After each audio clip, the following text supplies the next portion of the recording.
Le problème du discours sur la montagne reste entier, car problème il y a. Quelle est la pensée profonde de Jésus? Quelle est son intention? Il y a des phrases pour le moins déconcertantes. Soyez parfaits comme votre Père céleste est parfait. Matthieu 5, 48. Qui peut se permettre de proposer un tel idéal? Et au nom de quoi? Heureux les pauvres, heureux les persécutés.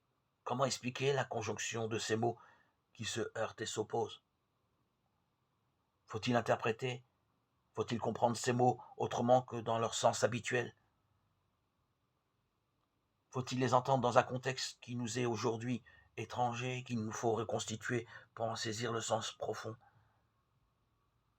Les interprétations ne manquent pas, on peut les évoquer sans pour autant faire œuvre de spécialiste, mais pour nous permettre, en élaguant, de chercher les solutions réellement évangéliques du problème auquel Matthieu nous affronte. Nous empruntons ici l'analyse très remarquable de Jérémias,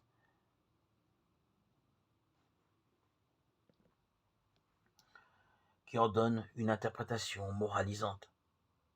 Il semble que cette interprétation soit la plus répandue, consciemment ou non, chez les chrétiens. Elle s'adapte assez bien à cette sorte de dualisme ou de manichéisme, qui est la tentation permanente du peuple chrétien et son hérésie, sans doute la plus répandue. La solution qu'elle propose est simple, à la fois et paradoxalement satisfaisante et décourageante, comme le sont tous les faux dieux que l'homme fabrique de ses mains. Jésus montre à ses disciples la volonté de Dieu et la manière dont elle doit déterminer la conduite de leur vie. Vous avez entendu, et moi je vous dis, Matthieu 5, 21-48. Si Jésus promulgue des commandements, ne s'agit-il pas alors d'un discours légaliste, une théorie de perfectionnisme moral?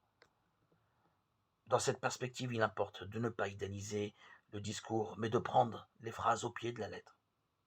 Il s'agirait donc d'une sorte d'éthique de l'obéissance, dans la ligne d'une certaine tendance de l'ancienne alliance. Obéis et tu vivras.